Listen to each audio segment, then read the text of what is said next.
That.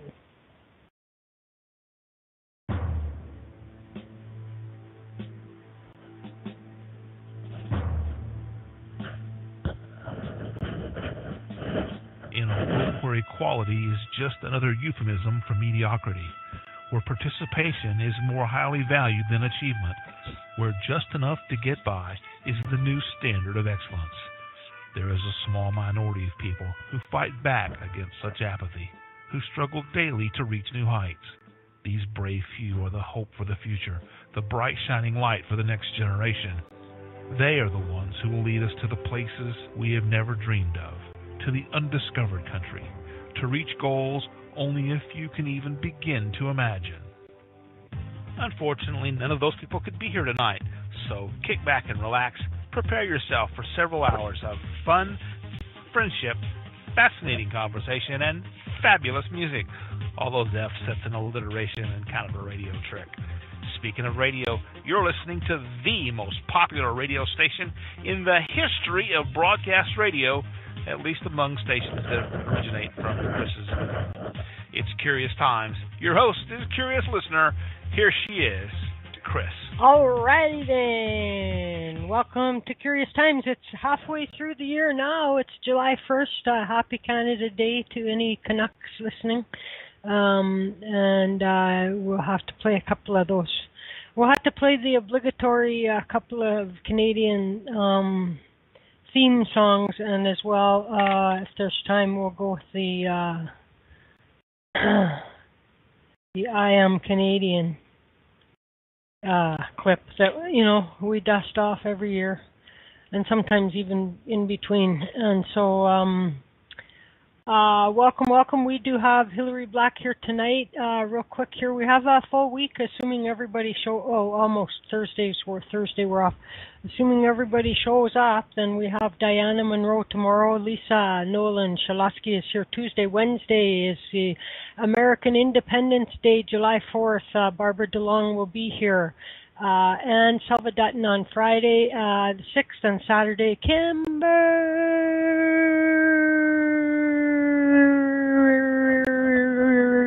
I could go longer, but I won't. Okay, Kimber will be here. And so that's what's coming up in the next little bit here. Hello, Corinne. How are you doing? Nice to see you. And so for now we have Hillary. She is the Hillary Black. She is a lot of things. She's a life coach, an intuitive life coach, business coach, she's a psychic medium. She's an expert handler of the pendulum, in my opinion, and does very well with that. And it's part of her. It's almost like an automatic, it seems, with her, like that. She's using this even as a double check, to validate the other ways in which she's receiving information. If I remember correctly, she reads tarot as well, and does all of that kind of stuff. She's got the most of the clairs, and she's an empath, of course. Which of us isn't, for sure, that's in hanging around here? She can do psychometry. There's the tarot pendulum. She's also a healer, and she'll if you're stupid enough to want to get married, she can even do that for you. And so I guess it works for some people, this marriage thing, you know what I mean? But nah, I'd be like run for my life if somebody ever tried to hook me up to a wedding. Anyway, so that is Hillary. And you can get in touch with Hillary right on her website, www.askhillaryblack.com, or on Facebook, Ask Hillary Black, or just Google Hillary Black. There's a plethora of ways in which you can contact Hillary. So let's check in and see how the heck Hillary's been doing. How you doing, Hillary? I'm great, Chris. How are you? I couldn't be better, thank you. That's great. I'll be better on Happy Canada Day. Well, thank you very much. I says I'll be happy. Now, the only disappointment is that they were supposed to be shooting for the legalization of marijuana for July 1st, and while it's been legalized, it's the implementation date of this is October 17th, and so they missed it by a few months, unfortunately. They passed the law by July 1st, but the law won't be in effect until October 17th. Funny, I can forget just about everything, but I seem to have no problem remembering that October 17th is the day. I guess some things are more important than others. Apparently. Well, I didn't really ever think I'd see it in my lifetime, you know what I mean? Yes. And I did used to smoke pot a lot, and it was quite useful for me. But I did quit many years back, and so I think that just out about anything else, they'll probably put me in a coma these days. You know what I mean? But I think just for the fact that it's legal, I'm obligated. I'm going to be obligated to try and find a way to indulge on, especially on that day. So, if I can get my hands on it, you guys can be right here on October 17th, and we'll get the webcam up and running, and we'll smoke a big fatty. Anyway, enough about that. So, do you have plans for your Independence Day in a few days? I don't. No. I'm sure there'll be a family barbecue. Usually every year, that's what we do. I don't know. What do you guys do for your Independence Day? Is that what Happy Canada Day is, your Independence Day? Well, that's arguable. Since we're still subjects of the Queen, it's something happened back then, that's sort of like independence, but not really. But technically, we actually are, a part of the Commonwealth, and so this means we are subjects of the Queen, and it means furthermore that our laws have to go through this. It's more or less a formality that I've never heard that the Queen refused to sign one of our laws, but all of our laws that we pass at a national level have to receive royal assent. It's kind of offensive to me, to be honest. So this is why I always I guess that's why we don't call it Independence Day. You know what I mean? But I don't know. We are our own country theoretically, yes, so kind of. But no, what do we do? Normal people, they do things like family barbecues, I believe, and they do go, and I think that tonight they'll have, we got this high level bridge, and so they'll probably have the water. They got this light show waterfall thing that they built to come off this high level bridge of ours, and so that'll be happening, late when it's dark, I guess, and that's about all I know about that. I guess during the day there's different events all over the place, Well, that's good. Yeah. I mean, it's a day off, right? I used to love Canada Day when I worked. Now it's just another day, but it's a day that it's a day that in the middle of the summer I can put on my Team Canada hockey jersey, though. So that's always good, I like that. Yeah. I do like that part. So anyway, so what's up? What do you got going? You chilling this summer? Are you busy working, or what are you doing? Yeah, I'm working. I'm working. I have my private coaching clients that I work with, and then I do my psychic readings too. And I'll probably be going to Denver in the month of August. Going out there for a wedding, which this is kind of a strange story. Well, it shouldn't be strange. Well, let me put it this way. It's kind of interesting when things are said and then they actually kind of happen sometimes in a positive way. So the thing is that there's somebody that I've known, a friend of mine, their children and my children kind of grew up together, and I've known these children for at least 10 years, and he's getting married, and he would dream about this girl. I don't remember how long he dreamed about her, and he would tell me, he said, Hillary, I dreamed about this girl, and he would show me these pictures that he drew of her. And I looked at him and said, you're going to meet this girl. You're going to meet her. And Mhm. he said, well, I don't know why I'm dreaming of her. This is just so strange. And I said, well, yeah, really, you're going to meet her. So sure enough, I don't know how long after, I don't know if it was a year or 2 years or how long, many years. He lived in Denver, and he was visiting family in Florida, and she lives in LA, and they met on a plane. So here he is Wow. on the plane in Florida, and she walks on the plane and sits right next to him. The girl that Wow. he had been dreaming about this whole entire time, and had been sketching her, and had, been dreaming of her and thinking of her and saying, who is this woman and why is she in my dreams? And she sits right next to him on a plane. So they start talking to each other. They, really hit it off. They exchange phone numbers, and, then he goes and visits her and visits, her family and that sort of thing that live in her area. And then she comes out to visit him, and, she finishes her studies and that sort of thing. And she moved out there, and I think they've been living together for the last year, and I just got a wedding invitation. Cool. So I will be, and I told him too, when he had met her, I said, you're going to marry this girl. Wow. And of course, there's more than one reality that sits out there. Yeah. I tell people when I read, it's this, I'm reading the reality highway, as I call it, right? And I'm pulling down these realities, so to speak, and everyone's the captain of their own ship. They're really the creators of what they want in their lives. And I'm just seeing the rivers, right? River A, B, and C. And everyone has free will and choice, even though God knows everything we're going to do before we do it. He just gives us free will, and we have a choice to do what we want. We can't change somebody else. The only person we can change is ourselves. But it is kind of cool. So this is going to be a really special wedding, and my children are going to be there. In fact, my kids are in the wedding. Nice. Yeah, Nice. my daughter's going to do the photography, and my son is actually a groomsman, and their mom is kind of like, like an aunt to my children and their family. So it's going to be a good time. So I'm going out in August to Denver. Nice.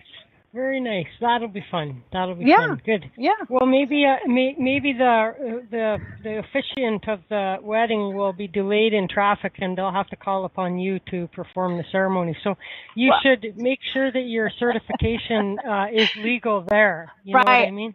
I thought about that. Actually, his stepfather is going to officiate, but I did think about, I probably should get that ready just in case. And I think it's lovely that he's going to officiate, that, his father that raised him is going to do that. But you're right. Good point. No doubt. Yeah. And then report back to the plenary if that happens. To who? Hillary will come back. You'll come back and you'll go, you'll never guess what happened, Chris. You're never going to guess what happened. And I'll go, okay, right. What happened, Hillary? What happened? Well, to tell you, I looked at the calendar, and August 5th is Sunday, and their wedding is August 4th, Saturday.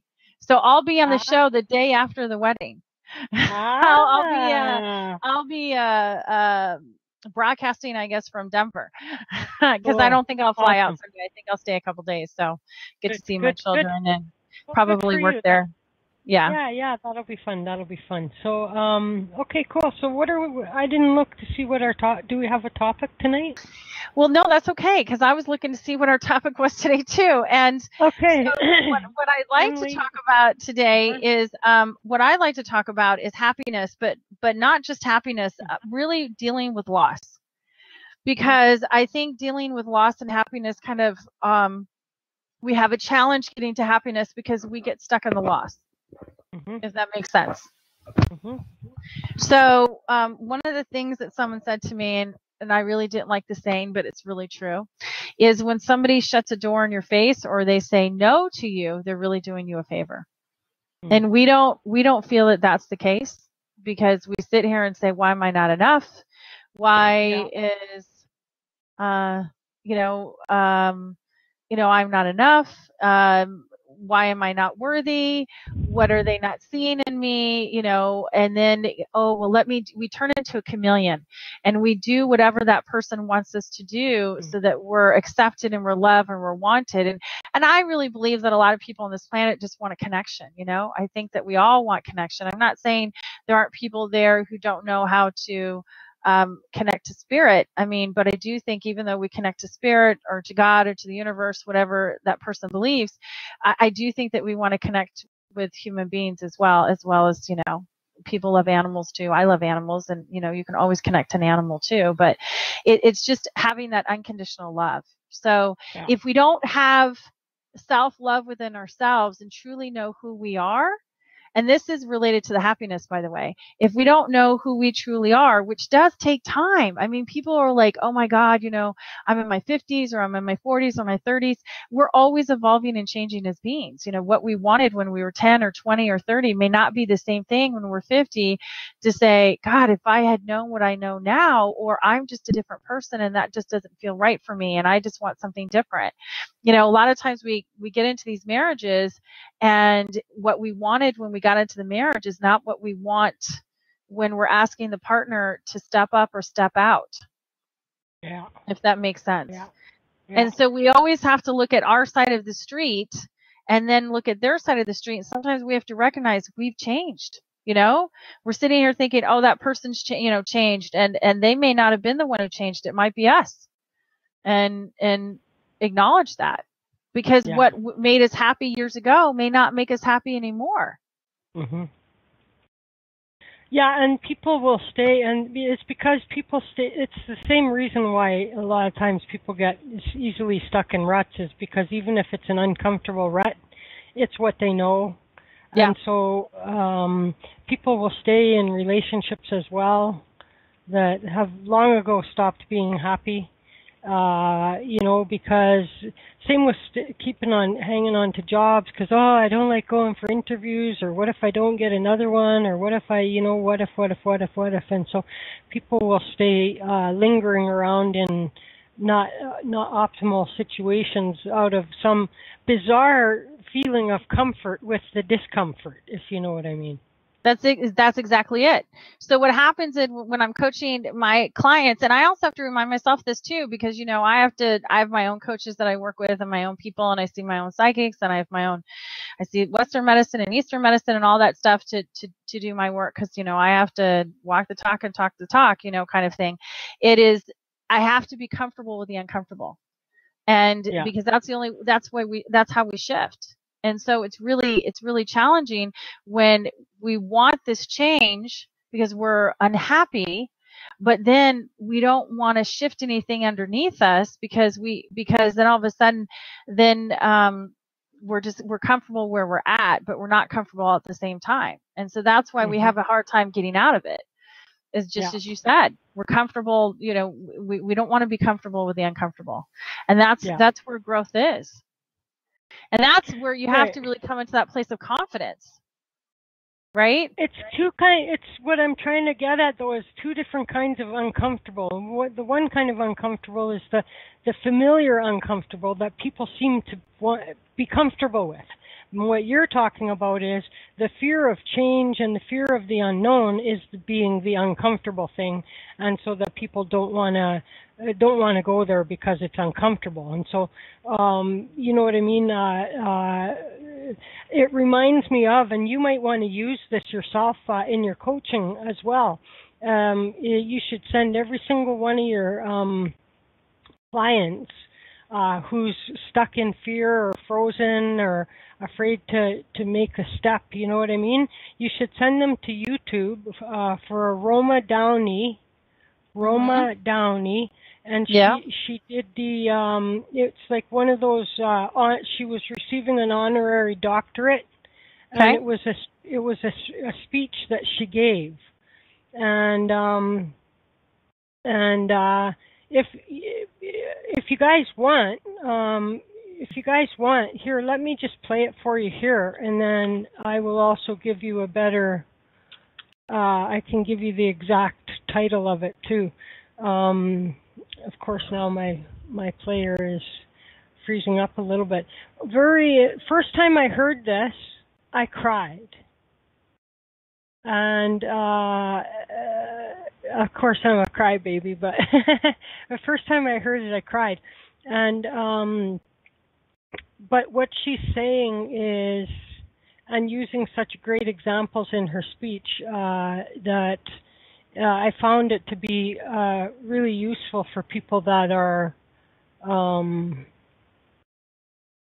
come that came up? Hang on, Downey. Okay. Here we go. Honorary doctorate. Here, let me just play it for you guys. It's very inspirational. Okay. Thank you. Yeah.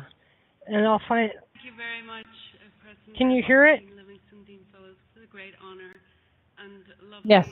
For Mark and I to be able to share this together in the presence of our families. So thank you. It's my pleasure to stand here this morning to honor each of you. However, that's why we're here too. It's a wonderful moment. You've all worked so hard. And here in the presence of your family and your friends, you should all feel very proud of what you've accomplished and achieved. This graduation symbolizes a new beginning for each of you. You're on the threshold of the rest of your life. As you look at your diploma, remember you're still a student, you're still learning, as the School of Life is always in session. As you ready yourselves to move forward, perhaps you're wondering what the next step will look like for each of you. I love the movies, and I remember a scene from the film Indiana Jones and the Last Crusade. Yeah. And Harrison Ford, who plays Indiana, stands on a ledge that has an enormous drop-off. And on the other side of this ledge, but just out of reach, is the Holy Grail, a symbol for all of God's treasures. And there's no way across the ledge, and time is of the essence. So Indiana consults an old parchment to consider his next step, and he sees an ancient figure walking across the space on the air. This must be a leap of faith, he says, and he knows in his heart that to achieve this, he has to believe. So he steps out onto what looks like thin air, and lo and behold, he finds a bridge waiting for him. Fantastic movie moment, and here, with just one step, the Holy Grail is within his reach. Of course, it's only a story, but it's a great reminder of a universal truth. When you step forward in your life moves on. If Indiana Jones had waited for a bridge to appear before stepping, he would have waited forever. The bridge was already there, but he had to take the step to see it. And I think that this illustrates beautifully the power of taking action in our own lives. Taking the next step in your life requires trust and faith. It's so easy for us to be limited by feelings of inadequacy or fear of failure. Faith gives us the power to see beyond the edge of our limited perceptions and peer into a world of possibilities. Many of you may ask, but what if I take a step and there is no bridge? Well, the key is just to begin. The truth is that most people never feel truly ready to step into anything. Fear can be paralyzing, and a person can end up doing nothing but waiting and waiting, and it's so easy to waste our lives. It's so easy to take it all for granted. So many of us are just waiting for love, happiness, waiting for the next big break, waiting for better times or for opportunity to knock, waiting for the bridge to appear. But what are we really waiting for? Courage? Permission? Guarantees? Sometimes the waiting is more about fear, about being afraid to take responsibility for our own life.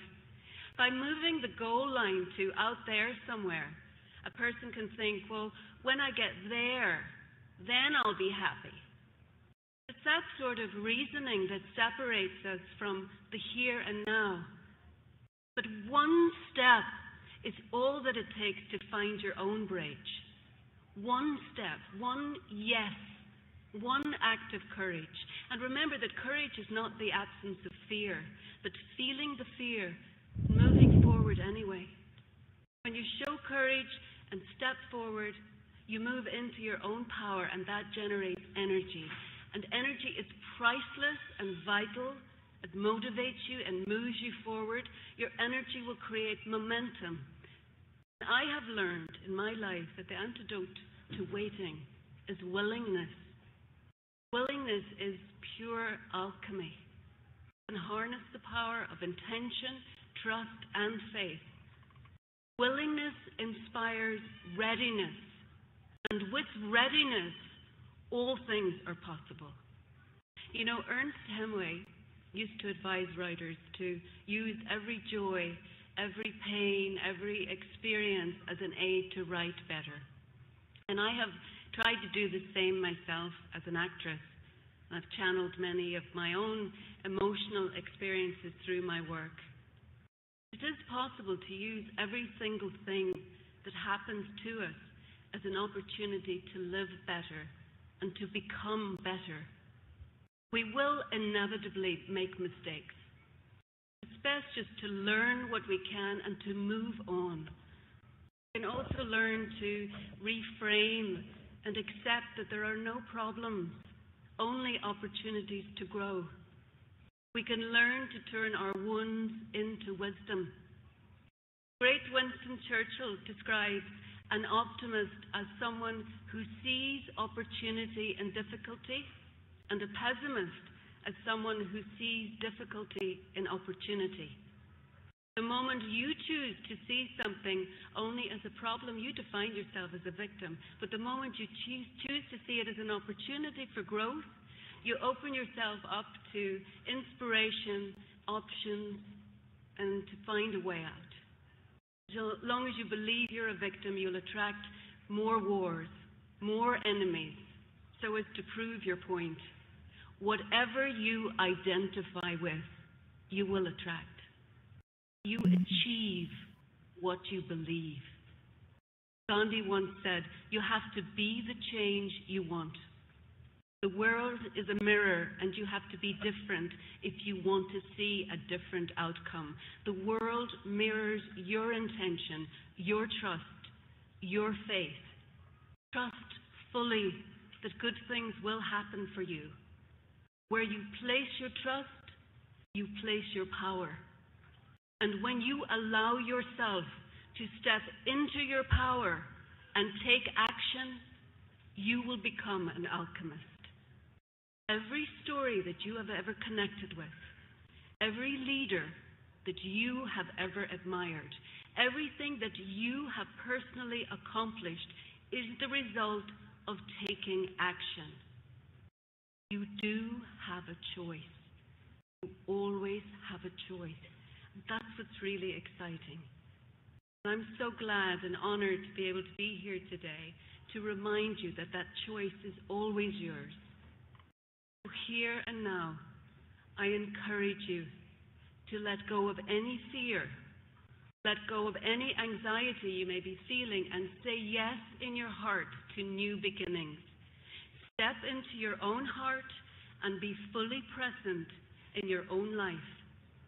Imagine there is a place in you, a place of perfect wholeness and wisdom. Step into this place. This is your holy grail. And as you ask yourself, what is the next step? Remember that whatever it is, you don't make it alone. Ask God for help and guidance. For when you hand it over in prayer, you're really asking your higher self to be in charge. By choosing wisdom over fear and inspiration over effort, you move yourself back into your loving essence and back into gratitude. Being grateful for what you have allows you to live a life of great fullness. So many of us can get caught in the Moore syndrome, accumulating endless possessions and being in too much of a hurry to enjoy the moment. But there's no genuine happiness without love, no real success or real prosperity without love, no heartfelt wisdom without love. Without loving, you lose your anchor and have no compass. So find joy in your journey, greet the day with an open heart, pour love into everything you do, bless and love everything you meet, look on all things with appreciation and gratitude. In this way, you free yourself from imagined limitations, Remember, the more love you give away, the more you have. And with a loving heart, step forward into the change you want to see in the world. As you create the highest, grandest vision possible for your life, you become what you believe. Embrace the possibilities. Congratulations, everyone, and God bless you. That's pretty awesome. You know what I mean? That's she really banged that one out really well, hey? Yeah, that was awesome. It was really, really well put. Fabulous job. Yeah, so that's a good link to keep bookmarked, you know what I mean? Or just remember, commit it to memory, Roma Downey, Roma Downey doctorate degree, and you'll find it easily. And watching the video is also good. So so that kind of is along the lines of, you know, I guess like that fits into your topic. Oh, absolutely, it's right on point. It was, as I said, very well said, very eloquent, for sure. And I wonder, you know, why so often it's maybe because you know, so somebody like Roma Downey says that, and do more people, you know what I mean, stop to listen and take it in and consider the value of that message she's delivering than if it was just some Joe Blow person, you know what I mean? You would think so. I mean, certainly people of celebrities, you would think that they would listen sometimes more to that person, because one of the things is that you want to model somebody who has it, right? That's right. Yeah. Right. So, you know, if they're very successful in their life, right, and they're happy, then certainly that's one of the things that you want to do is model it. I mean, Tony Robbins just say, don't reinvent the wheel. Just look at somebody who already has that wheel that you respect, and you know, put your spin on it, so to speak. But how do you have something? I mean, if you don't know what the framework looks like, you look at somebody who has it and you model it. Yeah, you mimic it. That also shows up in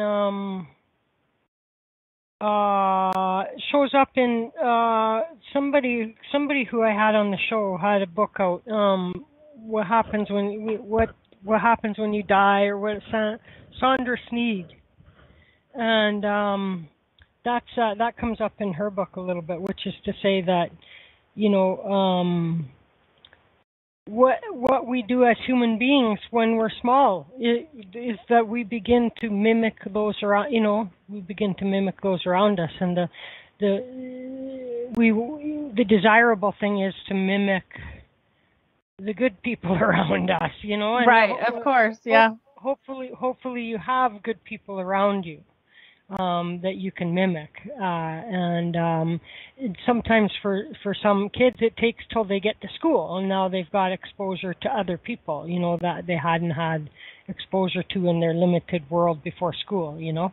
And so but that is, you know, the art of imitation, and this is it's an innate natural thing that you know, that people do, that particularly kids. But, you know, I mean, even, have you ever noticed, like, you've met somebody along the way, or you've had a friend along the way, or a boss or somebody like this, and you really admire them, or there's something about them that stands out for you, you like a particular trait of theirs or whatever it is, and so have you ever picked up like either a I want to say like a physical trait, like, I mean, like, you know, like I had one boss that always like did a hard blink of one eye, and then, but he would use some similar phraseology, you know what I mean? And then I started to pick that up, and I started to sound like him, and I'm like, oh my God, I'm starting to sound like him, you know? And it's really like that when we hear something that we validate as you know, and that we respect, then, you know, it's almost like was there ever a conscious effort on my part to say, oh, I'm stealing that? No, it just kind of, so I know that for myself, like there's some traits within me or whatnot that are like a little bit from here, a little bit from there, from along the path, you know what I mean? and little things that I've picked up from people that have been in my life. Have you had that experience as well? I have, Yeah. absolutely. I know that, some of those traits stay with you longer than others. Some traits Mhm. you want them to stay with you, actually. They're really positive and great traits.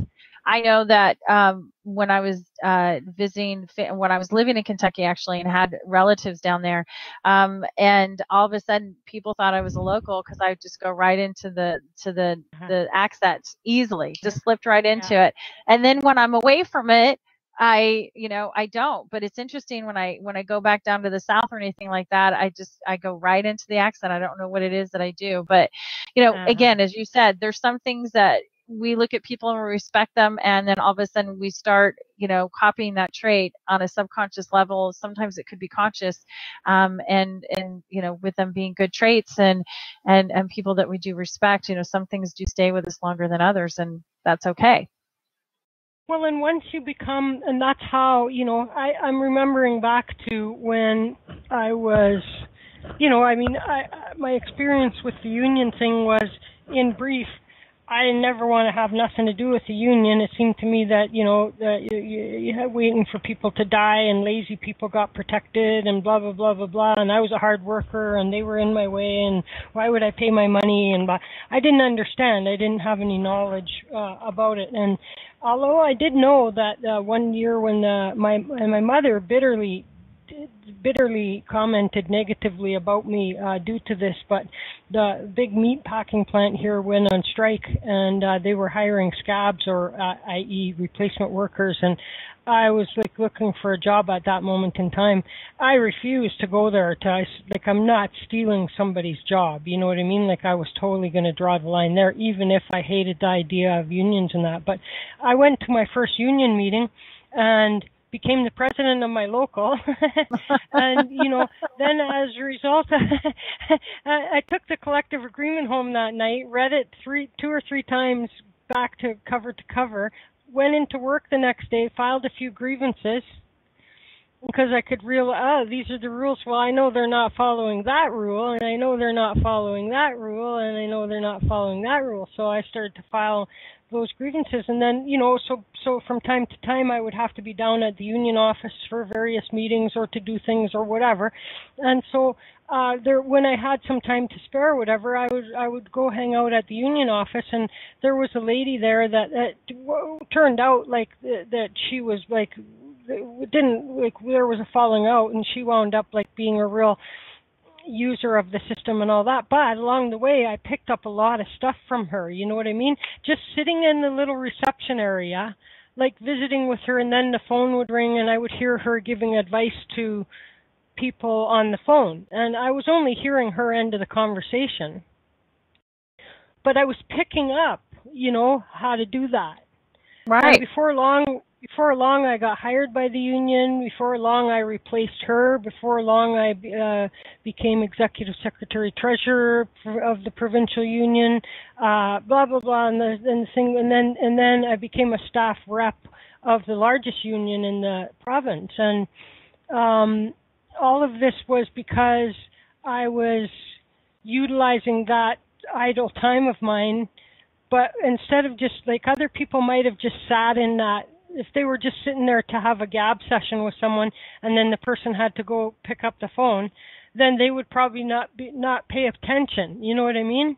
Right. But I was keenly paying attention to every word that she was saying when I knew that she was giving advice to people on the phone about their collective bargaining rights or what to do in certain situations. And I absorbed it all like a sponge, just like a sponge, and off I went. And so if we can pick up on the things that we admire about those people and leave the bad stuff behind, then we become the best of everybody that we've, you know what I mean? We've become the best of everybody that we've come into meaningful, you know what I mean, who we've had meaningful dealings with in our life. And that's kind of cherry picking in a way, you know what I mean? But in some case, it's kind of like a subconscious cherry picking. At the end of the day, it would be easier for us to identify if a little piece of our, a little piece of us, like, look now like that for, you know what I mean? Then we would actually see the patchwork that we are. I'm thinking of like the coat of many colors, some like patched together coat with all the different pieces of fabric. And in a way, that's once we've done a certain amount of living, we've picked up his patch, her patch, their patch. We become this patchwork of all of those experiences. Absolutely. Absolutely. So when we have something that we really, really want and it's not working out the way that we want it to work out, sometimes God has something better planned for us than we have for ourselves. And that's, and as Roma had talked about in her speech, faith and trust is the two things that are going to jump us ahead. Certainly faith and trust, the two things that hold us back are fear and anger. So, when we get into that spot, we want something so badly or we want to have a relationship with somebody, or we want to have a friendship with somebody, and someone's chosen to end that friendship, or they've ended a relationship. Part of it is where, people look at themselves and say, what have I done? Or sometimes they look at other people and they don't look at themselves of where can they grow, kind of thing. But it's also about, someone had said something to me about when someone shuts a door, thank them. And I said, why? Yeah. Why would I do that? And they said, thank them because they just did you a favor. And I said, how did they do me a favor? And they said, they did you a favor of saving you heartache and pain. And I'm like, I'm already in heartache and pain because they shut the door. And they said, no, future heartache and pain. And they kept and now you have space for somebody to come into your life that is going to, match your vibration, so to speak, match your vibration. And that's where it's really important to know who you are and what it is that you really want. Because again, our life is a sum of our thoughts, basically, and our story, right? What holds us back? It's our story, kind of thing. But, I really believe that every interaction that we have in our lifetime is whether it's 5 minutes or whether it's a year or however many years, we're learning something from them and they're learning something from us, as long as we choose to be open and learning. Like you said, you sat there, you listened to what this person said on the phone. You could have completely been reading a magazine. You could have been thinking of something else. You could have been talking to your neighbor and not choosing to have that, I don't know if we should call it education, but that knowledge that you decided to suck up as a sponge that was really beneficial for you. It was critical. And it made the everyday. And again, I believe in, like we land where we're meant to land, you know what I mean? Mm-hmm. And so, but then you have to, you have to do your part of it. You know what I mean? Like right. You can, I suppose if a taxi cab takes you to a certain place, you still have to get out of the cab and go into the place. You know what I mean? You have to, you can get taken all the way there, but now it's still going to require you to, like she says, to take that step forward and finish the journey. Finish it, complete it, and do your last. Sometimes you don't even have to do the most of the heavy lifting, and all you have to do is take that one little step, and you're done. Right. Right. And so there is some, which is why sometimes with psychic readings and that we try to say to people, like, a psychic isn't going to give you a job, like don't. Right. Exactly. Like, they might point you in the right direction, but you don't dial up a psychic to get your next husband or to get your next job. That's not how it works. And so, Correct. like, a psychic tells you you're going to get a job in 3 months, so you do nothing for 3 months. Guess what? That door closed. The job isn't going to be there now because you didn't do the things that you were going to be on track to be doing. And so sometimes when people ask for timelines or more details, like, I don't like that because in a way they get locked into that then. You know what I mean? Yes. And sometimes it might take that they got to get there's some other step that gets them to that thing. But if they're focusing only on that, then they need to first take this step here, Right. And so sometimes less is more.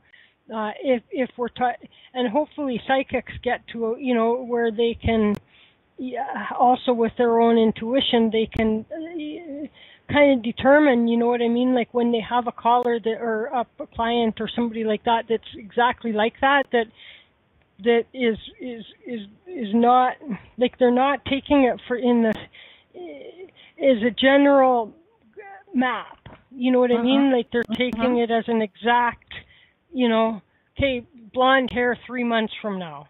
So every brown-haired guy I come across, I'm going to disregard now because the psychic told me it was a blonde guy. But it might be that I needed to meet the brown-haired guy because the blonde guy that's waiting for me is his buddy. But I just dished him out and I ignored him because he has brown hair, you know? Right. So sometimes too much detail can be not too helpful for that person, you know? And no one person should be relying that much on it, you know. Like I say, get pointed in the right direction and then go do it, create it, you know. Yeah, because people get attached to the outcome, and that's the hard part. Is when you get attached to the outcome, they try to control it, and by controlling it, then they kill it.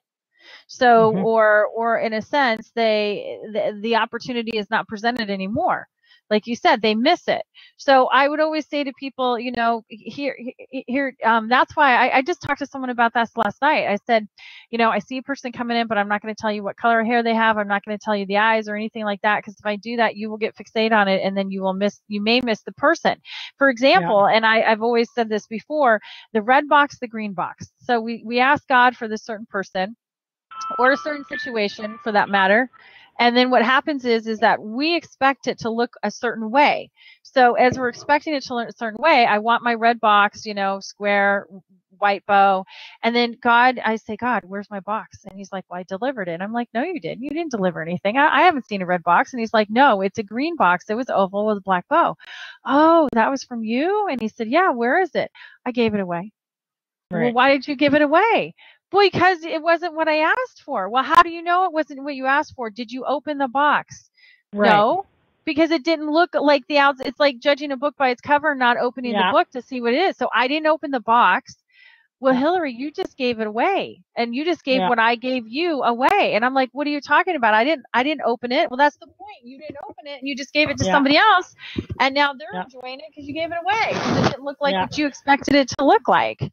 Right. And so the red box was inside of the green box or some whatever, you know what I mean? And you needed to open that to get it. And so yes, but I tell people too, the thing is you got to know your negotiables and your non-negotiables. See, the thing is when people write a list of what they want, especially in a person, you know, I want this and I want that, and then all of a sudden sometimes people will look and say, oh my God, I forgot to put fidelity on there. And why did you forget to put fidelity? Is that an important thing? Or someone's like, oh, there's an issue of this person is much younger than I thought they were going to be, or they're older than I thought they'd be. Is that a problem? You know, kind of thing. Well, you didn't put it on your list, did you? The problem is you don't want to be too specific, but then at the same time, if you're too general, so it has to be a balance, right? If you seriously say, I need to have a person who's 6'2", blonde hair, blue eyes, I mean, seriously, just put on there that you're attracted to them, they're attracted to you, you guys have chemistry, you have all these things. If there's certain body style that's really important to you, you certainly can put that on there. But, you know, as long as there's that physical attraction there. But then when people are not specific enough about what they want, and then all of a sudden things show up and they're like, yeah, well, I don't want that. Esther Hicks says this, things that show up that you don't necessarily want are helping you get clarity of what you do want. Yeah. Right. That's like you know, like failing, you know, like the whole question of failing, which is to say that you're actually succeeding in knowing how not to do that. You know what I mean? Like that's true. You've eliminated one way. Like, okay, that won't work, and so you've been one step closer. You know, and so it's all a question of how you look at everything, really. You know what I mean? It's like she says, people that see in a challenge, they see a problem versus somebody who sees an opportunity, right? Right.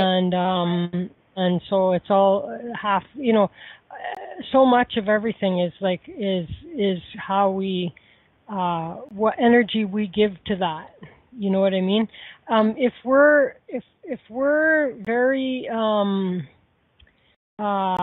let's see, what's the word I'm looking for? If we're very motivated about something, almost nothing can keep us down, right?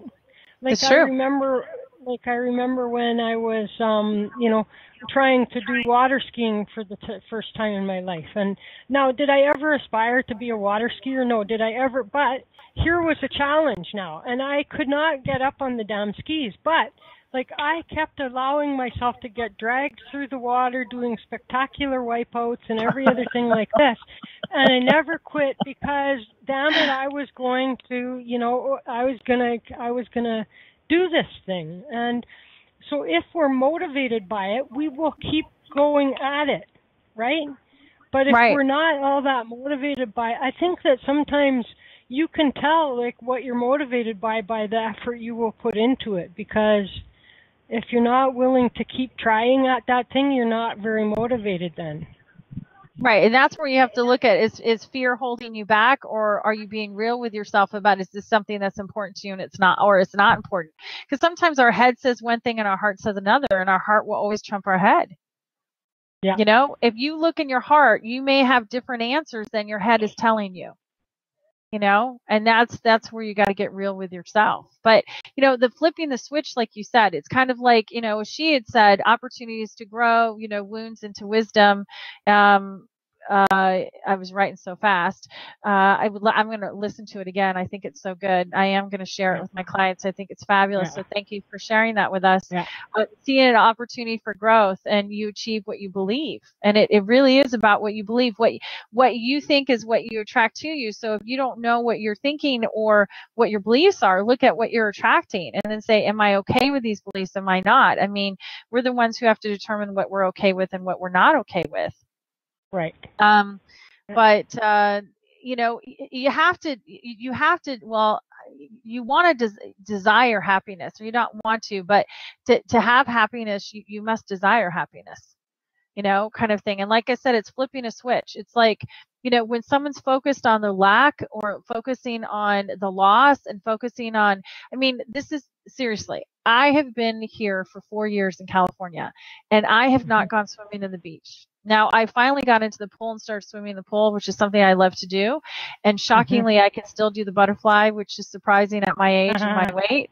But I feel so much better that I'm finally swimming, right? I do. And for the longest time, I'm like, I can't get in the water because of my weight, or I can't do this or whatever.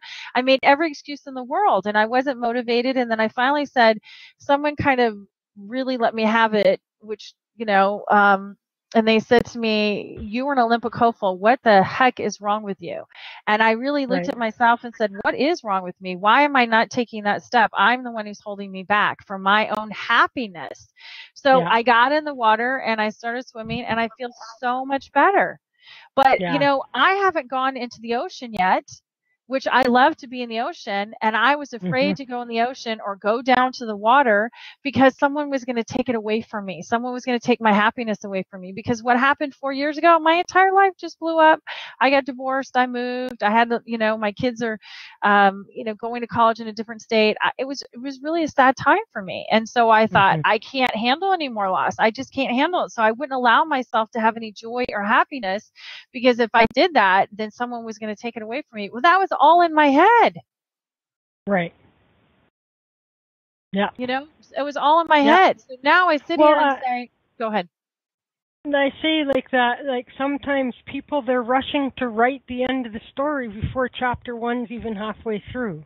Right. And so they're really defeating themselves already before they're even out of the gate. And so I always try to tell people, let the story write itself. Let the ending write itself. You know what I mean? And you do the things you need to be doing right now, and the rest of the story will write itself, Right. But the thing is, like you said, everyone wants that ending of the story, so they're trying to control the ending. And what the thing is that the ending may be better than what you can imagine. And that's where the possibilities are. So when I hear people say, oh my God, it was so much better than I ever imagined, I know that they released the control of it. They had to. They had to release the control of the outcome and being attached to the outcome to have better than what they could ever imagine. Yeah. And sometimes we go into the fear and not allow ourselves to take that step and wait. That's one of the things that I really liked about what she was saying is we wait. And that's what we do. We wait for love. We wait for our job. We wait for this. We wait for that. And we don't take that first step, because if we sat there, if he had sat and wait for the bridge, he'd be waiting forever. The bridge would never come. He had to go in that step of faith. So listen, we do have a couple callers. 952, I see you there, so don't go away. Jay, you're going to be up first, but we'll do a quick break first, a quick song break, and give Hillary a chance to catch her breath, get some water, or do whatever she needs to do. So we'll take a quick song break, and then we'll come back and we'll get these calls, and then we can pick up with the discussion or whatever. We'll see what time we have left. How's that? No, that'd be great. Awesome. Okay, let's go with... I don't know. Oh yeah, I have to play. That's right. I'm obliged to play. Gonna go with here.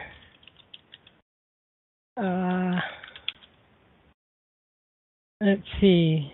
Proud to be Canadian by the Arrogant Worms. And we have to play a Canada Day type of song today. And if I get time at the end, I'll play one more. My player is sure bogged down. I should have had that queued up. Come on now. For heaven's sake. I could probably find it on YouTube. Quicker here. I'll do that. Proud to be Canadian. Arrogant Worms. And let's go like this.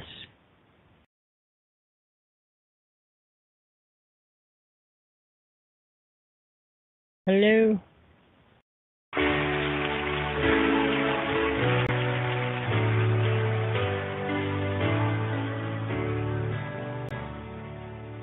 Our fair country, Canada, is north of the USA. Our maritimes are lovely and our prairies give us hay. You might think you Yankees are better than us Canucks. We don't need no microchips inside our hockey pucks.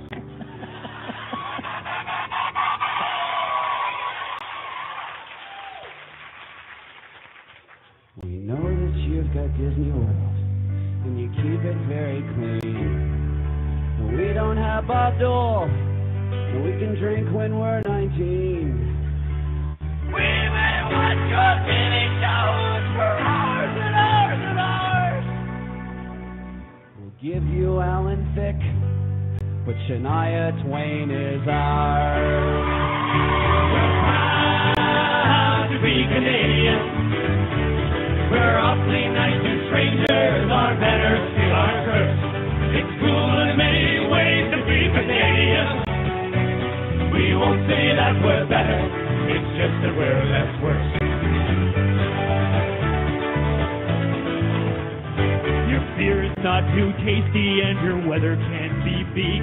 We all fly south in the winter time to escape the snow and sleet. We're pleased to say that we've enjoyed all your southern charm, but we get sunburned when we exercise the right to bear our arms. Proud to be Canadian. We're awfully nice to strangers. Our manners be our curse. It's cool in many ways to be Canadian. We won't say that we're better. It's just that we're less worse. Alanis Morissette, she is our latest pride and joy. You sing about high school dances and chasing after boys. But now she is fed up and about as angry as can be. She's got one hand in her pocket and the other's on guard for thee. We're proud to be Canadian. Proud to be Canadian. We're awfully nice to strangers. Our manners be our just too darn nice. It's cool in many ways to be Canadian. Well, like being Canadian. We won't say that we're better. No. It's just that we're less worse. Pick it up, pick it up. We're proud to be Canadian. Proud to be Canadian. We're awfully nice to strangers. Our manners ways to be Canadian. Cause it's cold up here. We won't say that we're better. No. It's just that we're less worse. We won't say that we're better. It's just that we're less worse.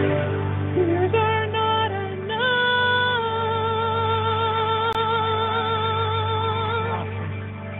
Love that. Love that song. Love that song. Okay, quick little promo for IntuiTalks.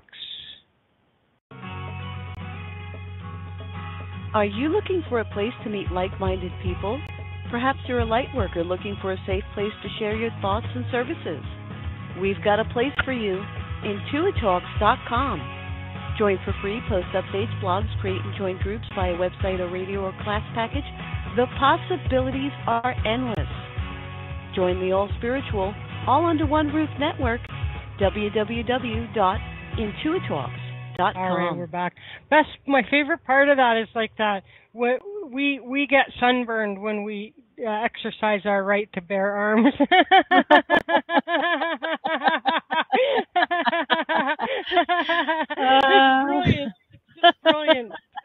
Brilliant song. I like it. It's funny, anyways. And so a few days from now we'll do some corny American stuff, and there you go.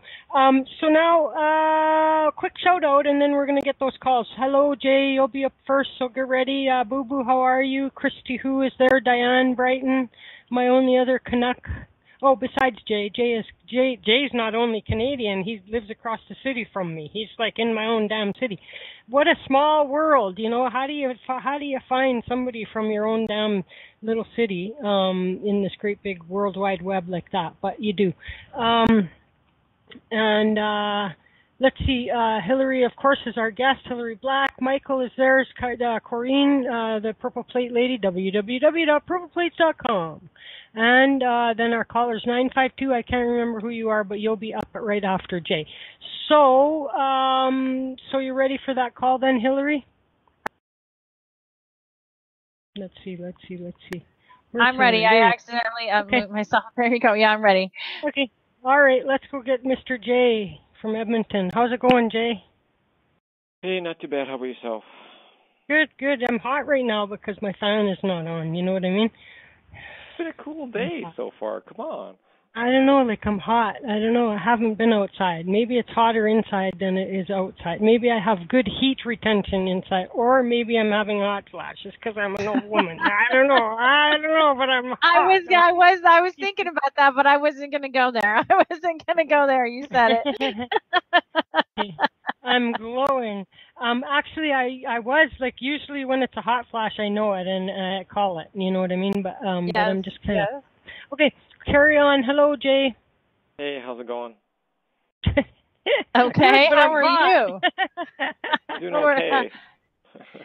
So what do you want to talk about today? Well, it's interesting. Well, my mother passed away in April, and my best friend passed away on the 27th. 27th. And so of June? Yeah, just a few days ago. Oh my goodness. So I'm like, I got to go to this one because I didn't make it for my mother's one. So I got to go. It's just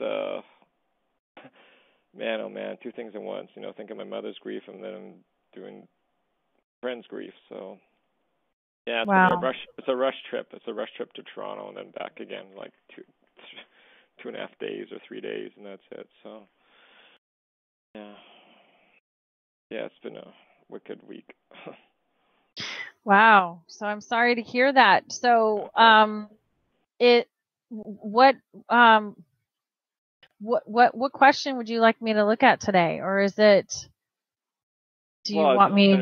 It's about this, you know, just I don't know. Just I'm really feeling lost right now. I'm feeling really you know, tried to do some isolation tank floating last night, but I couldn't concentrate. I was thinking about my best buddy. I've been known for like 30 years or so, and yeah. It's just, but was it a surprise? Because they're telling me it was a surprise. Is that correct? I'm not sure. I wasn't in contact. I just heard, you know, here I get. Well, was his passing a surprise? Was it like it wasn't like he was sick for a very long time, and you know everyone knew it was just, you know, it was going to happen. I just hear it was a surprise. Is that true or no? It was actually, I think it's been happening for a long time because I was talking to one of his daughters, and it's like it's been happening for a long time. Okay, then I'm not connecting to him. So, because they're just telling me, maybe be surprised on your part. You didn't know about it, correct? Very possible, but yeah, very possible. You didn't know, right? You didn't know he was going, correct? No, I didn't. I knew. Okay. I knew he passed away of cancer, but yeah, I didn't know. Like I don't. I didn't know that this is how much time I got left, and I gotta go see him. So, yeah.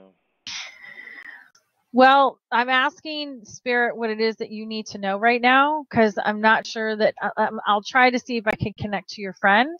And that's why I was asking if that's what you wanted me to do.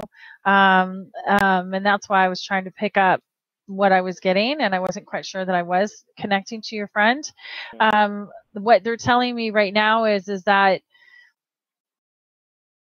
certainly not only cherish the good times that you had with them and think of the positive thoughts, but this one is now saying the Hangman is upside down next to the Four of Wands, next to the Tower, next to the Ten of Cups.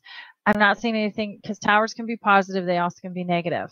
And then the Two of Wands is in the 8th position. This is really about you getting the crystal clarity about what it is that you want in your life so that you can live a full, enriched life, right? So it's like Chris was saying earlier today, we're all trying to get to the finish line sometimes and write the ending of the book without actually allowing and engaging, right? Engaging in our life and having these opportunities where we're living the full, rich life so that we're enjoying the journey along the destination of getting to where we want to be. Because I feel like there's a little bit of guilt, and they're telling me for you not to feel guilty. Are you feeling guilt, or is that not correct? Yeah, I'm feeling guilt.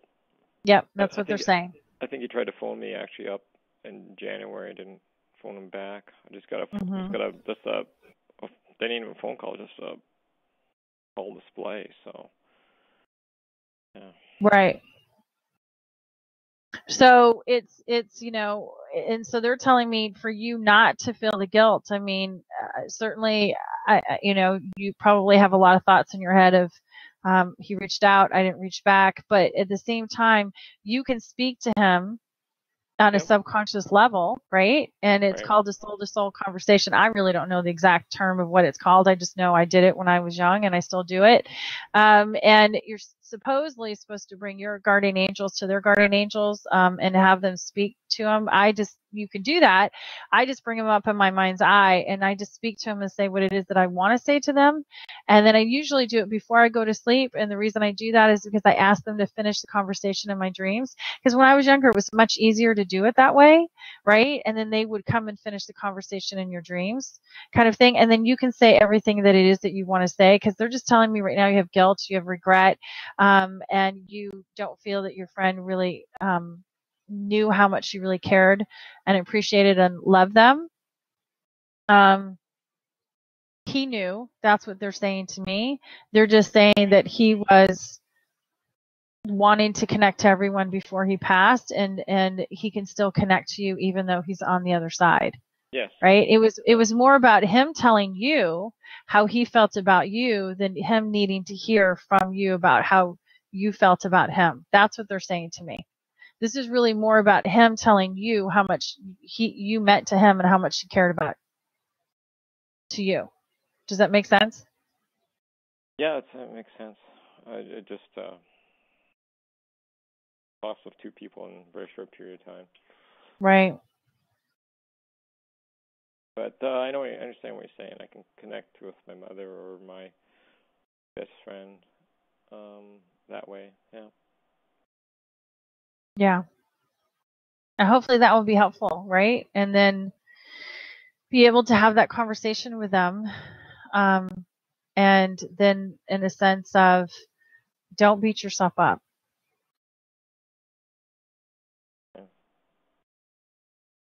You can't change the past. No, you can't. I just, it's just a loss, right? I mean, It is a loss. It is a loss. And so when we look at when someone passes, someone that we care for, we love very deeply, they're never going to we'll always care for them, right? I mean, my father's been gone for 22 years. I'm sure there's a lot of people here that have had someone that they love and that has passed and that sort of thing. But I always feel his presence. And then, like I have this little thing that I play with my dad, and when I'm in the parking lot, I'm like, Daddy, I need a spot, please.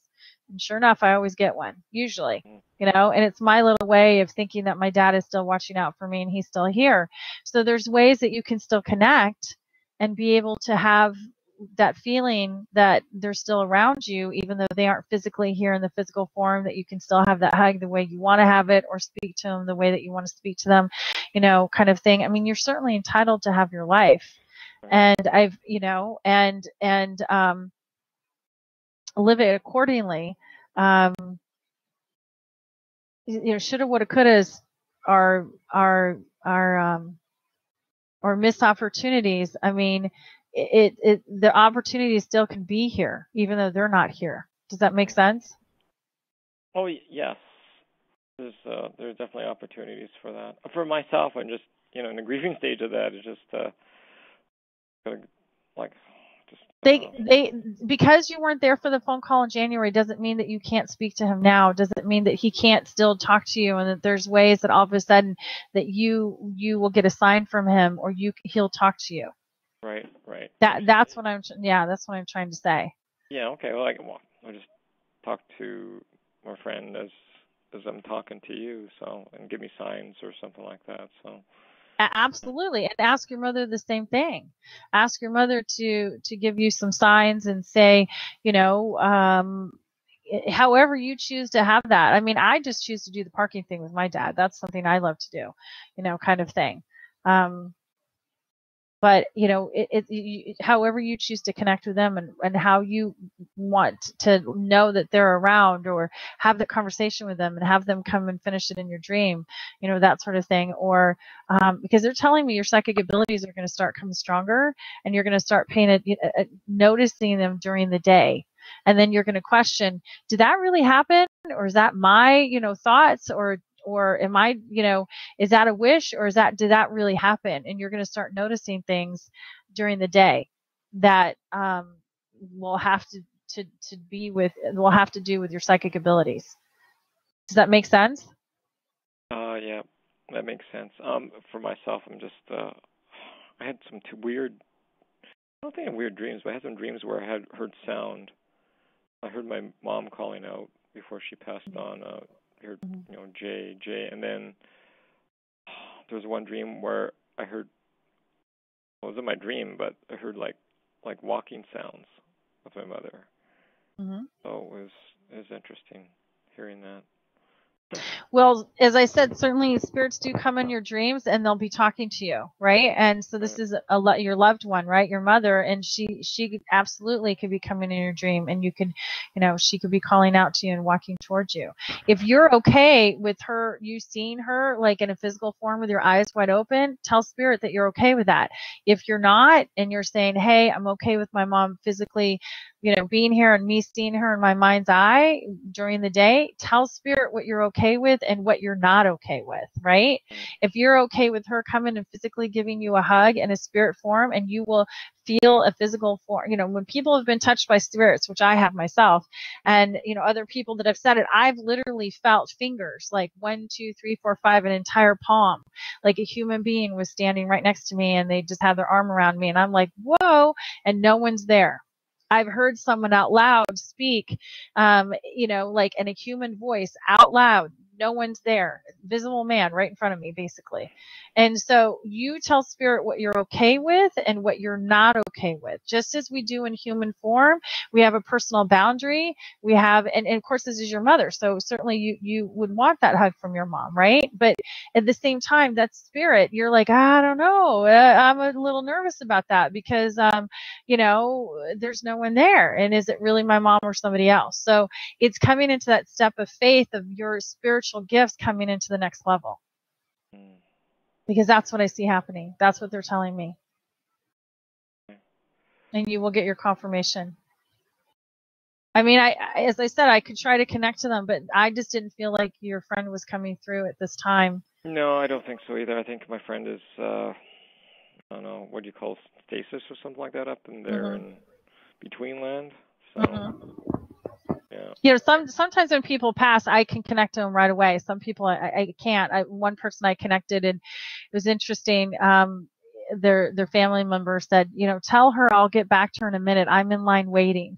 It's kind of funny, and she laughed about it. And so I could see him way across the room, and he goes, tell her I'll talk to her, you know, soon. I'm just in line waiting. And she laughed because, you know, they had always talked about what it would look like on the other side, and would they be in line to get through the pearly gates. So she kind of laughed. It was their thing. Cute. I hope I was helpful. Yeah, well, thank you so much. It's always great talking to you, and I'm definitely going to going to grief groups and that's grief good. Counselor and absolutely great. Doing some other stuff there too. So just everything helps, So. Well, okay. really quick. I just say this to you. That what helps me, you know, is when I can stop, because we grieve for our own loss. Like, we really aren't grieving for them. They're in a way better place. You know what I mean? And so I take me out. It's not about me. You know what I mean? So like I go, like when Kathy died, and like Deb, and like others. You know what I mean? My grandma, anybody like this is like that had some meaning to me. And it's devastating. There's no doubt about it. But what helps me is to go, they're okay. Like, they're good. And I'm so happy for them now. You know what I mean? And particularly anybody that was suffering with an illness. Like Kathy was not well for a long time, and Deb was not well for a long time. And so how free they are. Like, I have to be nothing but, like, in other words, it's a little bit selfish if I stay stuck in grief for their, because something good happened to them. You know what I mean? And so by looking at it that way, I can help to come out of, it doesn't disrespect, you know, their memory in any way. It doesn't do any of that. But, you know, when I take myself out of it, and they're, it's like if you had a child, you know what I mean? Like, and your child had a chance of a lifetime opportunity, but they had to relocate to the United States or something. Like, you would want the best for them, you know what I mean, as that parent.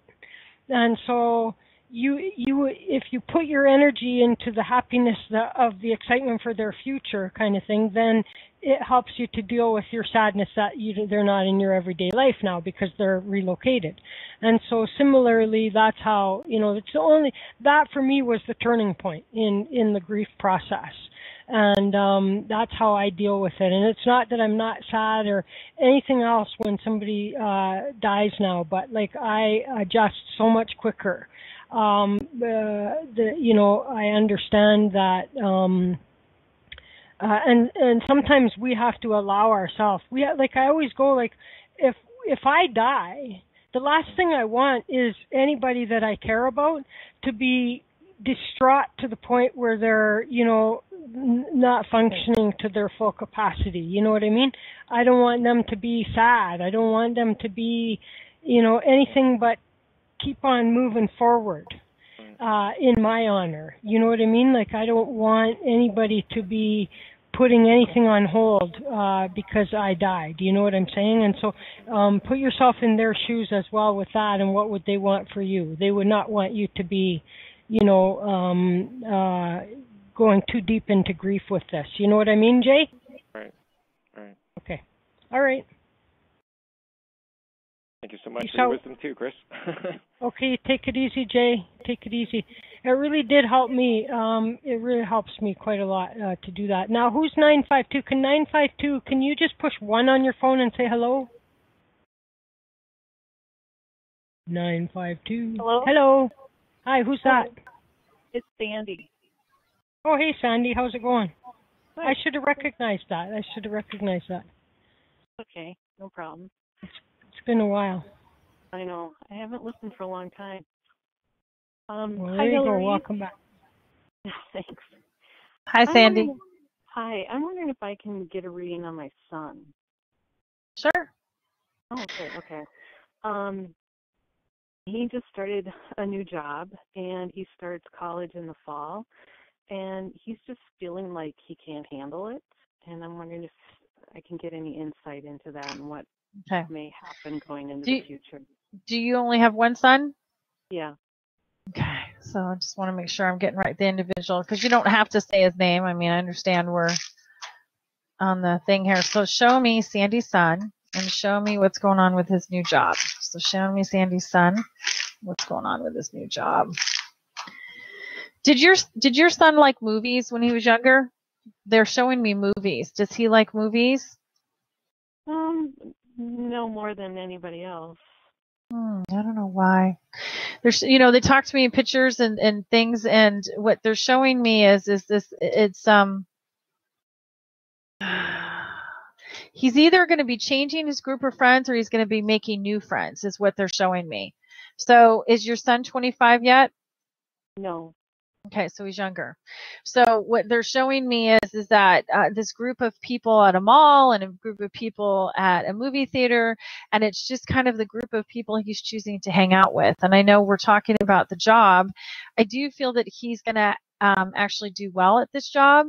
I don't know necessarily if I'm going to say that he'll love it, but he's going to have some great opportunities. What is he doing at this job? He's just stocking products. Okay.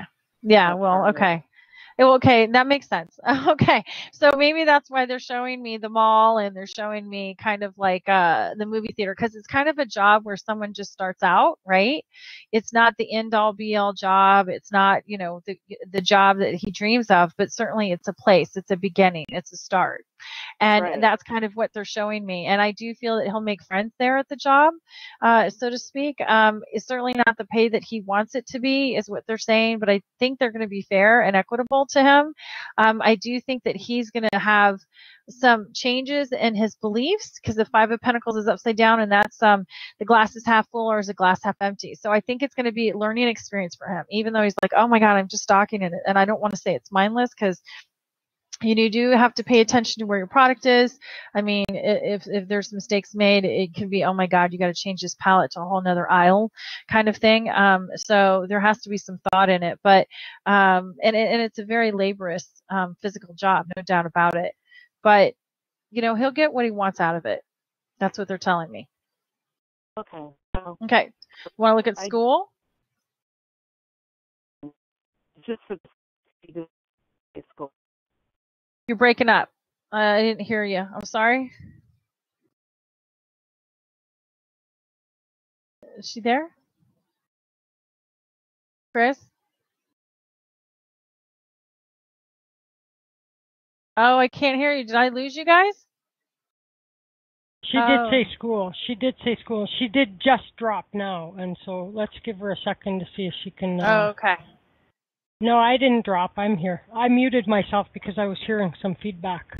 Oh, okay. So we'll just hang tough. I'm back. Can you hear me? Yeah, hi. You're back. She's back. Okay, I'm going to mute myself because there's feedback for some reason when I'm not muted. Okay, go. Okay, yeah, so Sandy, you're talking about college for him, is that correct? Yeah. Okay, so show me. I don't know if he's in first year, second year. That's what they're saying. Is it first year or second? He's going to just start first year. Okay, first year. In August, September. Okay, August, September. So show me our son's school and what's going on with son's school and stuff. He's a very intelligent child, is what they're telling me. He really has an opportunity. I mean, he's smart. He, smart, like doctor smart. Like if he chooses to be a doctor, if he wanted to be a doctor, he just has to have the drive to want to do that. He also, they say, would be a really good attorney if he so chose to be an attorney. Part of him, you're laughing. Does he like to argue a lot? He would never be an attorney, but yeah, he does. But go on. He does argue a lot.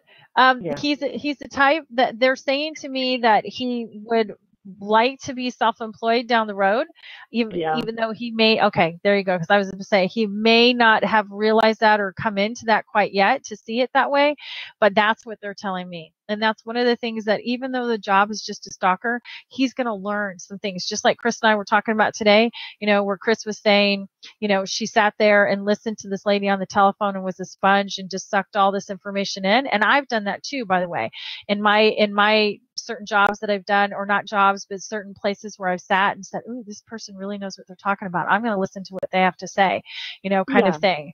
And I now that's a piece of me too, just like the patchwork she's talking about. He's going to utilize that. And he's going to do it. That's what they're showing me.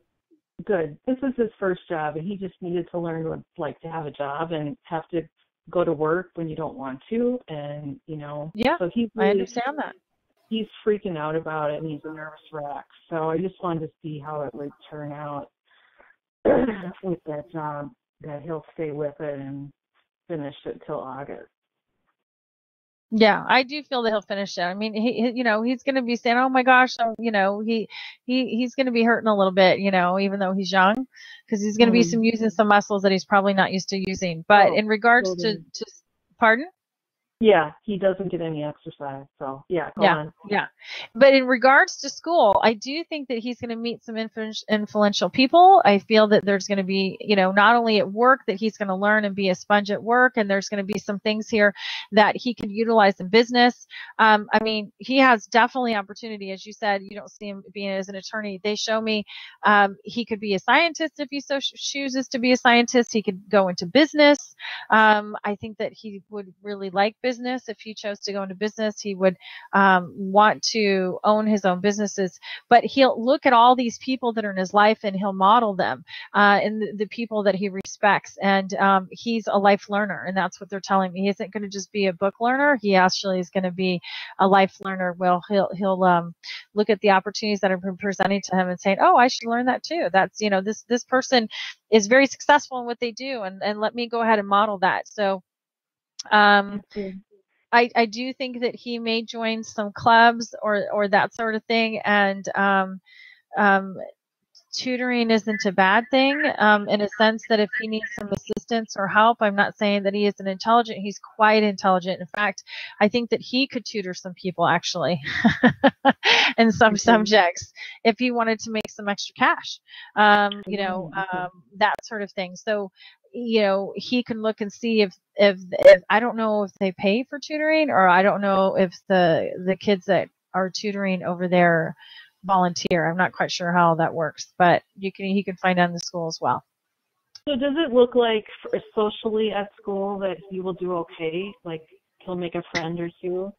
He will. And I do think that if he looks for some clubs on school too, to see like-minded individuals, that kind of beat to his drum, so to speak, I think that he will meet. I do think he's going to meet a really good friend, actually. I do see a best friend that he'll meet, very creative. And then I see they're saying at least 4 friends. That's what I see. And, my aunt used to say to me, she had 400 people at her funeral, and she died of pneumonia at 48. And she was a socialite, and she just said, Hillary, you can know tons of people, but if you have 5 good friends, or even 1 good friend, 2 good friends, 3 good friends, 5, from 1 to 5, you are one lucky person. So it's the quality of the friendships that you have. Yeah, because right now he really doesn't have any friends. He knows a few people to hang out with, but they're not like good buddies or anything. So that's going to shift. That's going to shift. That's one of the things that they were telling me is because as I saw the mall and I saw the movie theater, it's shifting the friends and then coming into new friends. As he gets to know himself, the more he gets to know himself, he'll align himself with the people that are right for him. He's never had a lot of friends because he's been diagnosed with autism, so he's a little different, and right, and he's very introverted and shy. So, and he's just kind of behind everybody. Well, my sister's daughter's autistic as well, and she just graduated high school this year, and she's going to college herself too, and she's going to the junior college. So certainly it's somebody who really understands him, right? And there are people that will appreciate and value who he is. It's about appreciating and valuing himself and having that confidence. But I understand what you're talking about. She has autism too. And then you can also go talk to the school and talk to the I don't know what it's called. There should be, I don't know. Are you in Canada or the US? US. US, if you go to the school, they have an office for I don't know what it's called. I have to look through my phone. Because I know my sister had a meeting with them. I don't remember what it's called. So that they can get assistance in school and make sure that school's going well for them. Right. He's going to take his driver's ed test in a month. Okay. Are you able to tell if he's going to pass or not? I will look. And quite interesting, my sister's daughter doesn't drive either. She wants to get her driver's ed too. They don't want to. I know. They have no desire. Now she's finally saying, okay, I guess I'll drive because she needs to get to college, kind of thing. So show me how well he's going to do on his driver's ed test and see what's going on. There's a lot going on, obviously when someone's driving. So,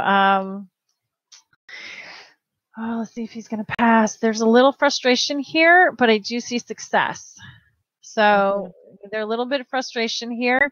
Part of him may try to back out at the time of the test because he's freaking himself out.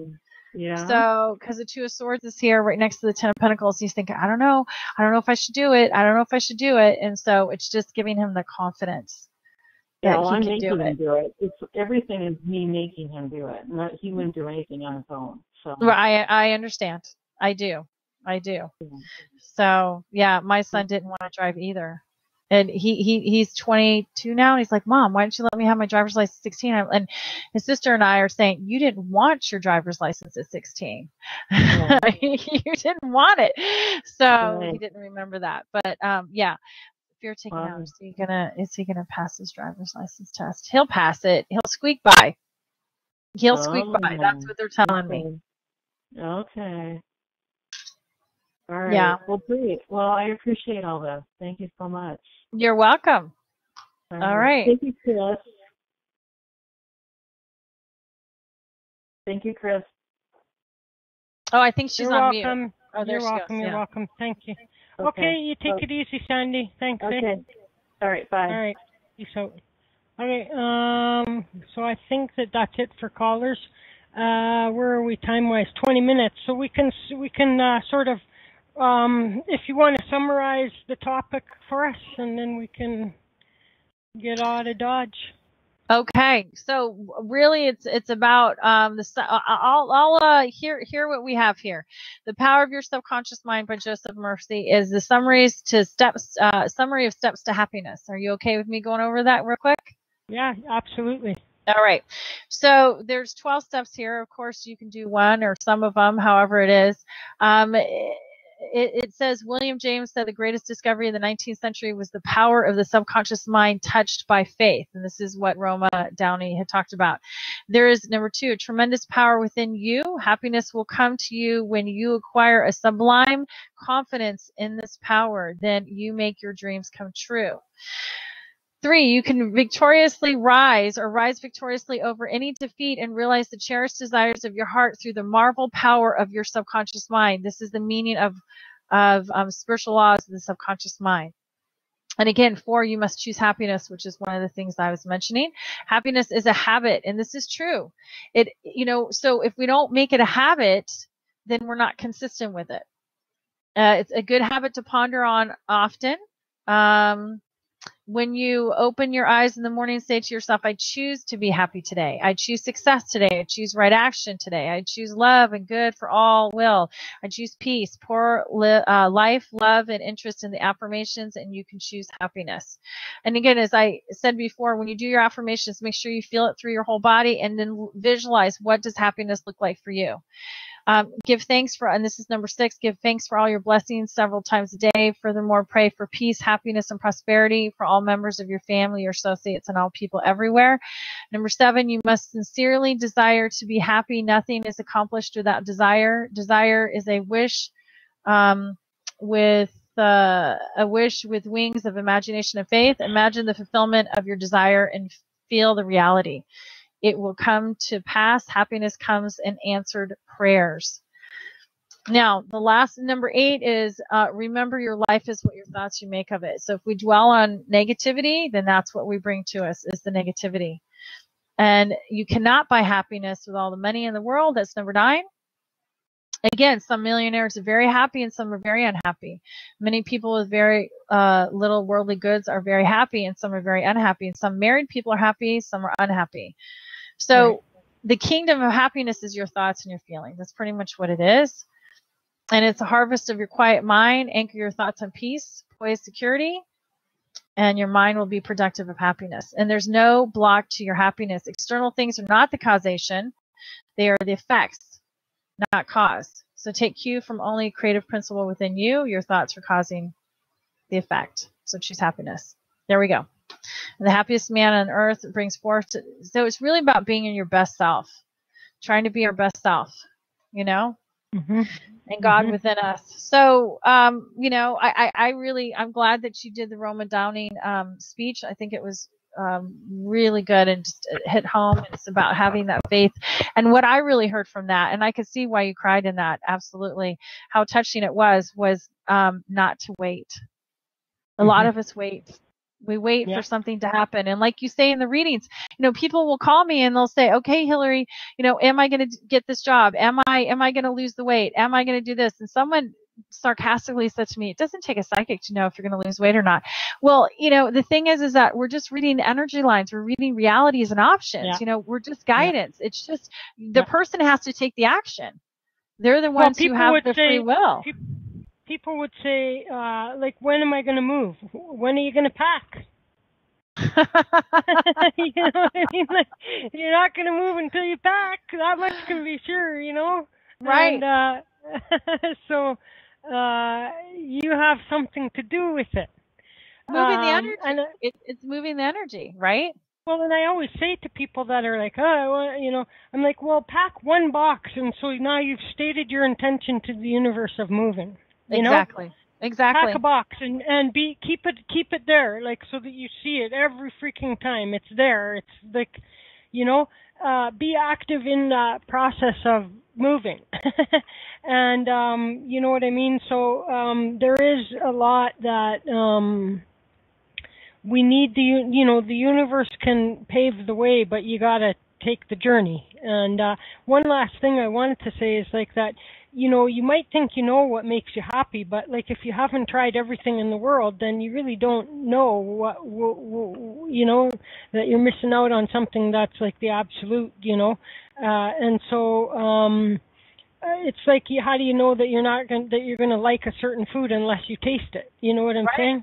Right. And so it takes for you to do that. And I can give a really stupid example is, you know, like for all of my life, like I wouldn't use pepper, I wouldn't use nothing like spicy, and then like I wound up like as a later adult, like you know, trying out some Thai soup, I should say some Vietnamese soup, and some other kinds of spicier food. And oh my God, how happy am I that I did? Because what have I been missing? And I love it. It's awesome. Now I can't get enough of it. You know what I mean? And so, but if I never would have like gotten past this, oh, it's too spicy, or oh, you know, I don't like it. Like what you didn't like when you were 3 years old, it may have zero bearing on what you're going to like or dislike when you're 50 years old or 30 years old or whatever. And so don't be defined by those things. And again, like, if you know, well, I won't like, you know, this activity or that activity. Well, have you tried it? No. Well, go try it. Because you never know, right? And you can't, you know, you certainly can't say, like the most you can say is, I'm not sure if I'd like it. You cannot ever say I won't like something if you haven't tried it. You cannot say that. Sure, because you don't know. So you can't say what will or will not make you happy unless you've tried it. Right. You know? Right. I tell people, you may have a fear about it, but if that's something that you want to try, then try it. And then when you turn around and say, wow, like I was fearful to be on the radio. for the first time. I freaked out about it, and I was just all tense, and I didn't enjoy it, and I didn't have a good time. And then all of a sudden, because I was just trying to be perfect, and then I had to walk through the fear. And now that I'm on it, I love it. So I tell people, try it and then walk through the fear. And if you walk through the fear and you try it and you say, hey, I really don't like it, then you know you really don't like it. And sometimes it takes more than one time. Then it's 2 times, 3 times, and then you start feeling comfortable. And then you're like, hey, I can do this. And this is something I enjoy doing and I want to do it. But then if you don't, then don't do it. Yeah. Exactamundo. And one last quick thing on the grief thing is, like, sometimes that's what happens is like that when we lose somebody, it's buried in our mind somewhere that, like, once, like Amy and I used to talk about, like, grieving is not like an Olympic sport, you know? And so it's not like who wails the loudest or the longest or who, you know, is the most miserable. 9 times out of 10, the person that's gone doesn't want you to be that way. You know what I mean? Right. And so you have to understand that you, like, I know people will, like, they get, like, if somebody's died and then they, like, get caught, like, you know, like, they catch themselves, like, laughing or smiling at something, and then they're like horrified at that. Like, how could, you're not showing disrespect at all. You know, right. And so you're holding your own self back by putting on some imagined rule that you're not allowed to laugh or smile or move forward or have any enjoyment at all. Like, you're supposed to be miserable now for every single rest of the days of your life, you know? And right. Like, if you just stop and say, would I want that for somebody that I really care about, and once I'm gone for them to do that to themselves? Of course not. No. So, you know, don't keep yourself from happiness in grief either, you know? Right. Exactly. That's why sometimes, if you heard of a wake, you know, an Irish wake, where they're sitting around and, you know, after my grandfather passed, that's what we did. We sat around and just told great stories about him and had a really good time, and imagined he's with us, just looking down at us, enjoying us, saying wonderful things about him and all the great times that we had with him. Right. Yeah, but you're right. We're the ones who right. hold ourselves back because we do feel if we have to be perfect, or we have to be a certain way that someone expects us to be, or we can't enjoy something because we've done something wrong if we do, you know, when we're supposed to behave a certain way. And you know what? That's someone else's judgment on us. We shouldn't be putting that, you know, the judgment on ourselves. Yeah. Exactly. So cool. Okay, so let's see now. Okay, next time is right after that wedding in August? Yes, is that the August, next time you're on? That's right. That's when I'll be on. Well, we'll see you. Good luck with that. And make sure you. you're legal to go. And I will. I'll make sure that I'm legal to go, just in case that if for some reason he can't officiate the wedding, I will do it. Indeed. Again, you guys can find Hillary at www.askHillaryBlack.com, and just look up Hillary Black on Google, or Ask Hillary Black, I should say on Facebook, Ask Hillary Black, or just Google Hillary Black, and you'll find all kinds of ways to get a hold of Hillary. And so I hope you enjoy your July 4th, your Independence Day. Thank you. And have a beer for me, or whatever you have. I don't know what you have. I don't I don't even know what you're allowed to have anymore. Like, you don't even want to say have a hot dog for me, because like it's like pure poison, that stuff. But you know, every now and then you gotta just right. It's hamburgers, hot dogs. You know, Yeah. It could be beer, it could be wine, you know, that kind of thing, and soda or water, you know, whatever, you know, people choose to have. Watermelon eating contest. Oh, that too. The funnest, that's right. Yeah. One of the funnest times I had in my life was a watermelon eating contest, where you have your hands tied behind your back and you just got to go full face into a whole half of watermelon, and of course I won that one, but anyway, I love watermelon, and so So okay, Hillary, then we will see you in August, and have a safe trip over there, and Thank you. And we'll catch up with you then and find out all the exciting details. Okay, and happy Canada Day to everyone. Thank you very much. Thank you right. very much. Okay. So the rest of you guys, are you sticking around? Or are we going to get out of here, or do you want me? I'm going to play a song. I will play a song real quick. As I said, there will be one more candidate song, and we're going to go here. I'm just going to get it off of YouTube. Find it quicker that way. And it's I played it yesterday, didn't I? Stompin' Tom Connor's Canada Day. It's Canada Day. Let's hope for a good one, a good call. It's Canada Day, up Canada way, on the coast of Labrador. And we're shouting hooray, up Canada way, on the wide Pacific shore. People everywhere have a song to share on Canada's holiday. From Peely Island in the sunny south to the North Pole far away. Oh, Canada, standing tall together, we raise our hands and hail our flag, the maple leaf forever.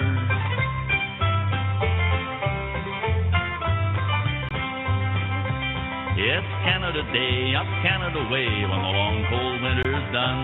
And we're shouting hooray, up Canada way, for the great days yet to come. Where maple trees grow maple leaves when the northern sun is high. We're Canadians and we're born again on the first day of July.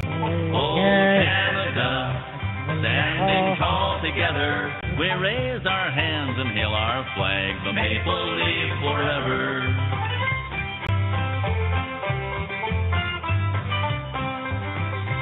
It's Canada Day, up Canada way, from the lakes to the prairies wide. And we're shouting hooray, up Canada way, on the St. Lawrence River side. People everywhere have a song to share on Canada's holiday. From Peely Island in the sunny south to the North Pole far away. Oh, Canada, standing tall together, we raise our hands and hail our flag, the maple leaf forever. We raise our hands and hail our flag, the maple leaf forever. All right. So one last quick one for 1 minute.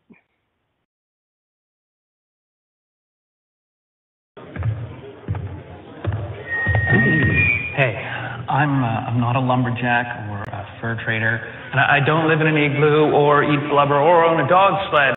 And I don't know Jimmy, Sally, or Susie from Canada, although I'm certain they're really, really nice. I have a prime minister, not a president. I speak English and French, not American, and I pronounce it about, not a boot. I can proudly sew my country's flag on my backpack. I believe in peacekeeping, not policing. Diversity, not assimilation, and that the beaver is a truly proud and noble animal. A toque is a hat, a Chesterfield is a coat, and it ain't pronounced dead, not dead.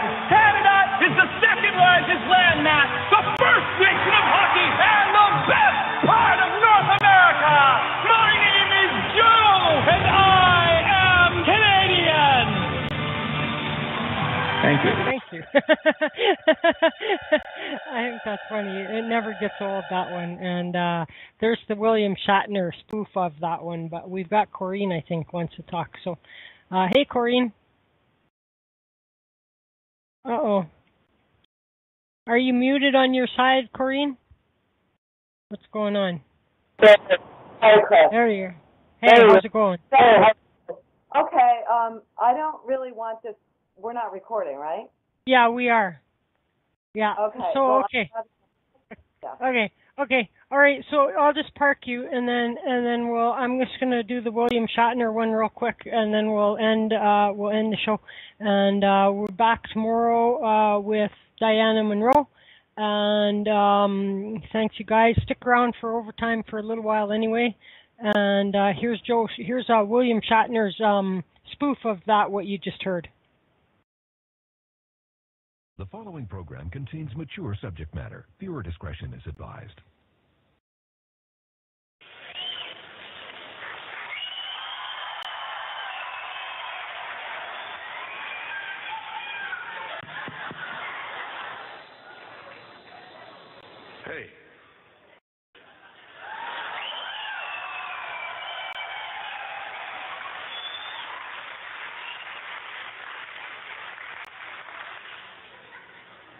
I'm not a Starfleet commander. Or T.J. Hooker. I don't live on Starship NCC-170 or own a phaser.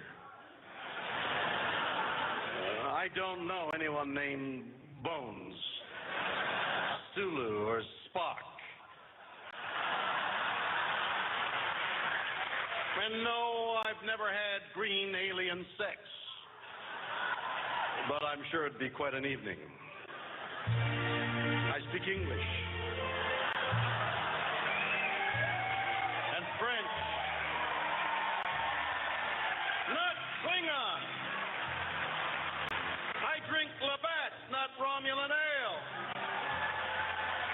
And when someone says to me, live long and prosper, I seriously mean it when I say get a life. My doctor's name is not McCoy, it's Ginsburg.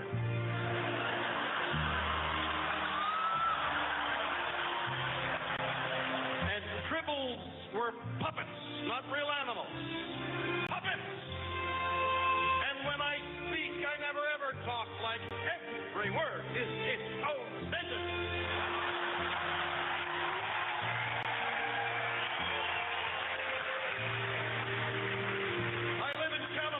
But I was raised in Montreal.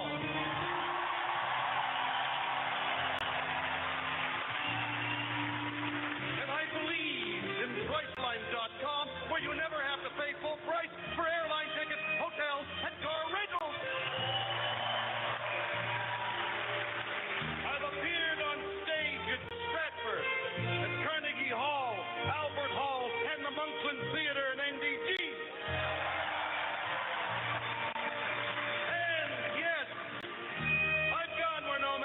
Before, but I was in Mexico and her father gave me permission. My name is William Shatner, and I am Canadian. All right. Okay, there we go. So thanks again, everybody listening in archives. Appreciate that very much. We'll be back tomorrow with Diana Monroe, and we will now stop live broadcasting and head into overtime. Thank you.